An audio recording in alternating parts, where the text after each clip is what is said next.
Bon, ça change, les interviews en voiture. Ah super, ça j'avais jamais fait.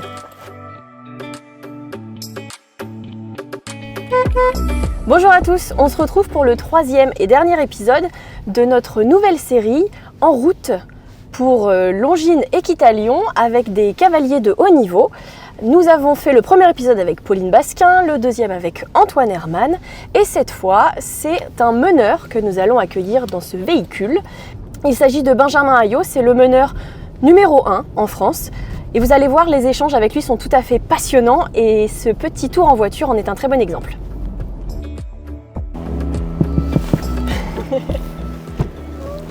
Bonjour Adèle. Benjamin. Bonjour, tu vas bien? Oui, ça va et toi? Ouais, Installe-toi, super. je t'en prie. Super. Dans ma belle voiture. Jolie voiture. Oui, oui, oui. Extra. Benjamin, Ouais.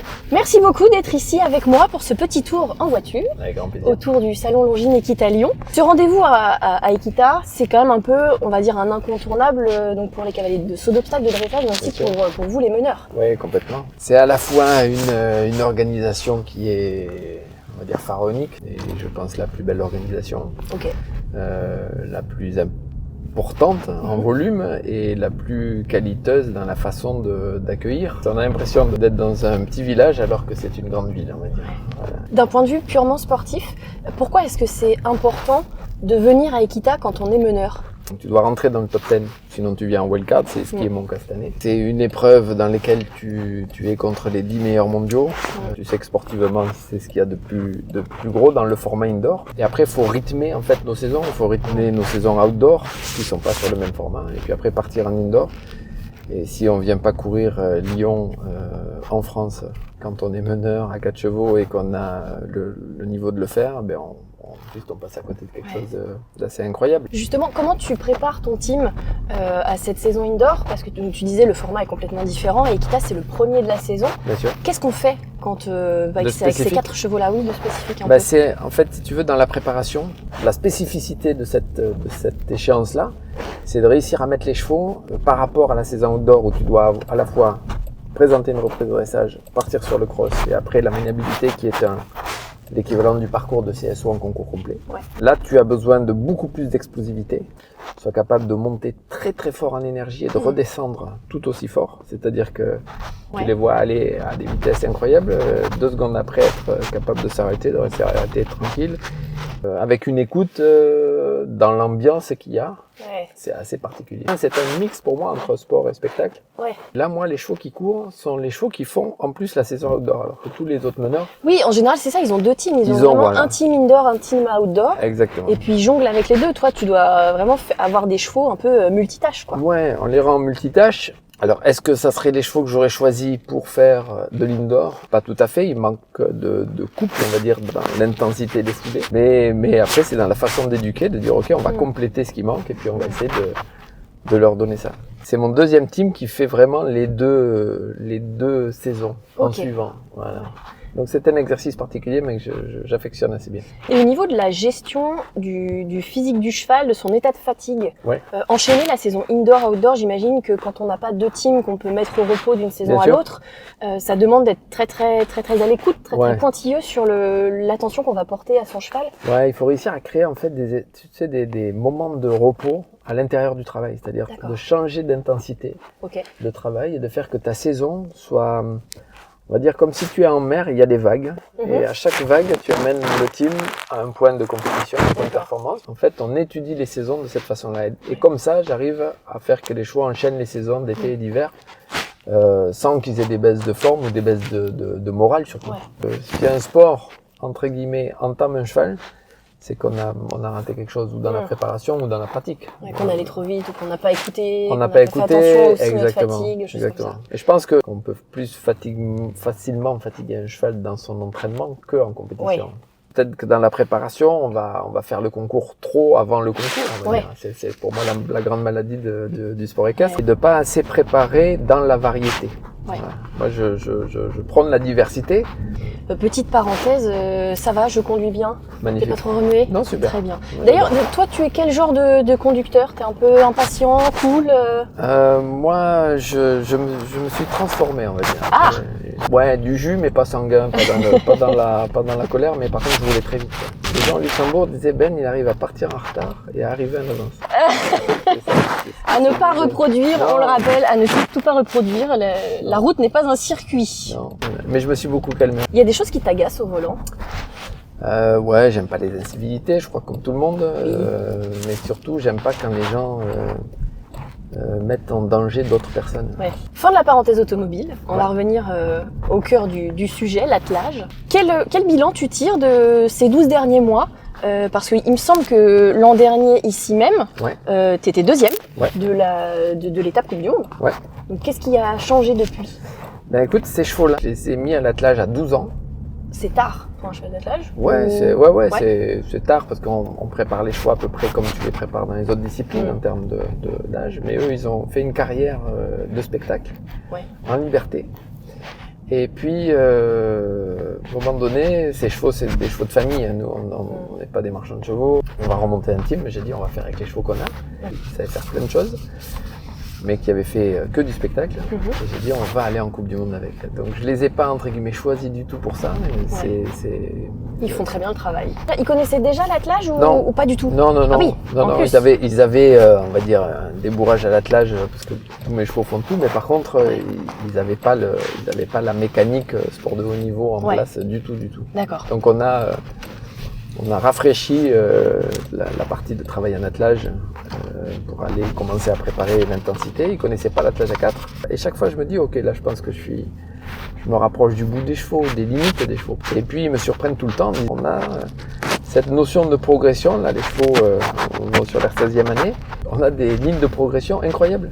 Et surtout, j'adore travailler sur la façon avec eux. C'est des chevaux vraiment qui font partie de la famille. Et en fait, le Lusitanien a cette particularité par rapport aux autres races que j'ai travaillées. C'est d'avoir cette plastique à la fois mentale et physique. C'est un cheval qui croit dans le projet, qui y va et qui est tellement généreux. Très bon mental. Très très bon mental, fantastique mental. Il s'arrête pas d'y aller, il s'arrête pas d'y croire. Et je dis, voir ces courbes de progression dans le physique à cet âge-là, c'est quelque chose où je me suis dit, bon, là c'est... Après, faut s'imaginer que ça a une limite le truc, mais en fait, non. Après, ça n'a jamais été des chevaux qui ont été forcés jeunes. Ils ont été gymnastiqués, montés, ils ont fait des traitements en liberté, ils ont fait des choses, mais ils n'ont jamais été mis dans le dur. Dès que tu respectes un peu les chevaux on va dire, de 4 à 7 ans, j'ai l'impression qu'en fait, c'est un vrai investissement pour le futur et que tu gardes les chevaux dans l'effort beaucoup plus longtemps. Ces chevaux-là avaient quelque chose à m'expliquer, ce serait vraiment ça. Donc tu parlais de faire durer les chevaux pour pouvoir aller plus loin dans le travail, dans les objectifs, etc. L'an prochain, il y a un très beau morceau qui arrive, puisqu'il y a les championnats du monde à Aix-la-Chapelle, la Mecque. Les Jeux mondiaux, complètement. Quel va être le travail à mener justement jusqu'à ces mondiaux? Aix-la-Chapelle, c'est physiquement, c'est un gros morceau, c'est un gros marathon, très technique, très physique. Je pense qu'en attelage, c'est une de nos références en tout cas. L'idée, c'est de les amener au maximum de ce que je pense que ces chevaux-là vont pouvoir réaliser dans le sport et d'essayer de compléter et d'asseoir en fait tout ce qu'ils savent faire et d'être capable de le reproduire d'une façon très simple. Et c'est ça mon objectif, c'est qu'ils arrivent là-bas et qu'ils déplient un film qu'on connaît par cœur. Mais c'est pour ça, à l'entraînement et l'indoor en hiver fait partie de la capacité à créer de la marge. Quand tu es performant en indoor, en marathon, tu as des chevaux disponibles. Il faut créer la même chose dans le dressage monté. Tu sais, ces chevaux-là, il y en a qui piaffent, qui passagent, qui développent toutes les formes d'allure, ça change de pied rapproché, ils font plein de choses. Après, derrière, il y a un autre team qui est en préparation. Et ce team, il va commencer à sortir l'année prochaine sur des toutes petites épreuves en France. Ce sont que des juments.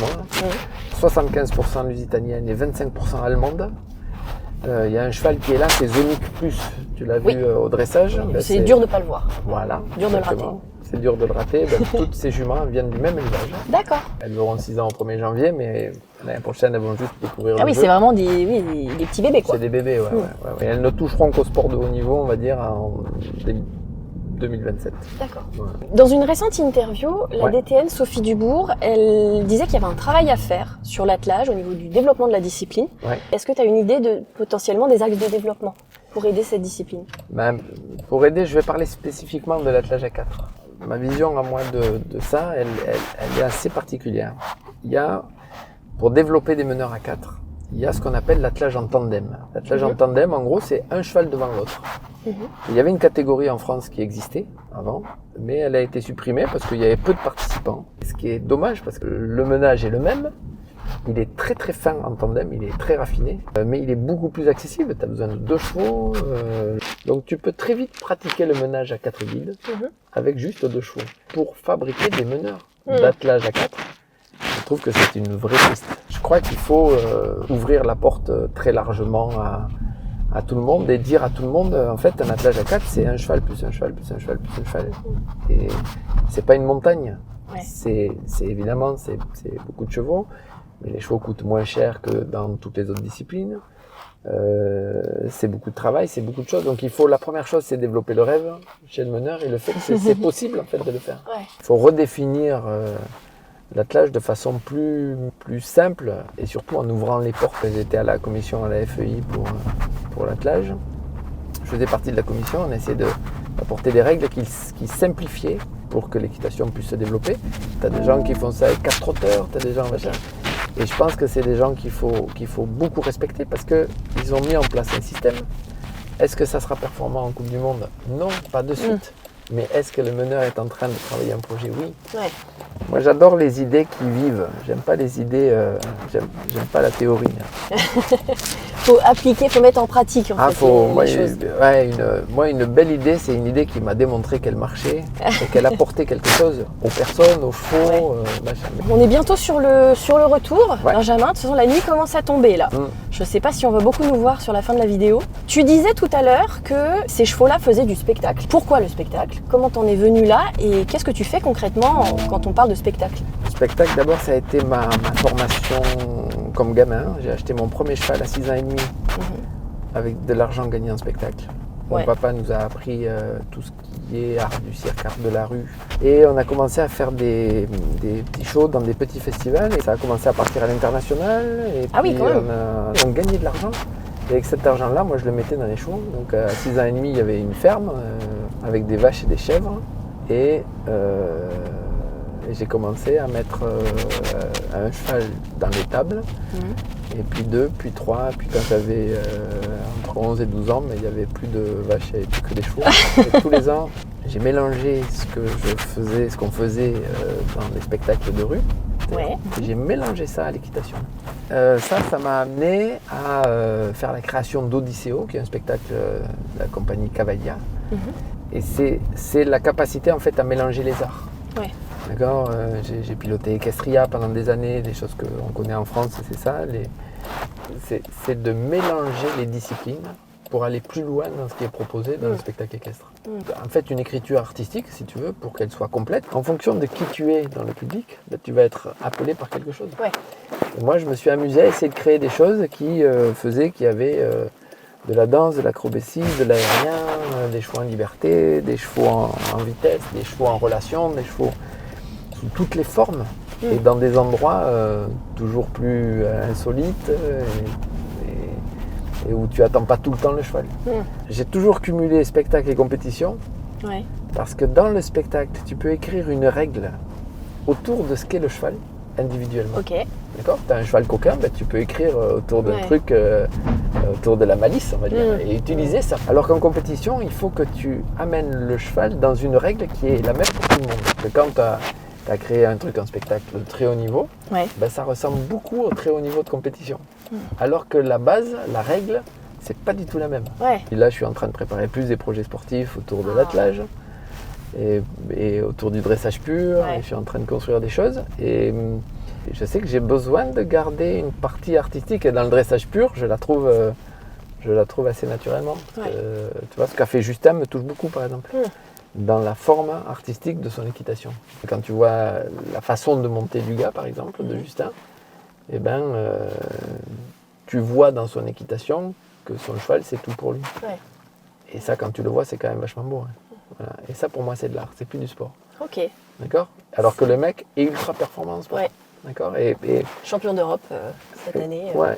Et puis avec une façon juste magnifique. D'accord. Et encore ce qu'il a fait ce matin, c'est génial. Je trouve que ça fait un excellent mot de la fin. On arrive, on se gare. Je vais pouvoir te libérer. J'ai un petit cadeau pour toi. Et comme tu es notre dernier interviewé de ce format sur la route, et je t'en donne 2. Voilà. Oh, super. Merci beaucoup. Le 3e épisode de ce rendez-vous sur la route du salon Longines Équitalion touche à sa fin. J'espère qu'on aura l'occasion de se retrouver très prochainement sur d'autres concours. En attendant, n'hésitez pas à nous suivre sur les réseaux sociaux et on attend vos retours avec impatience.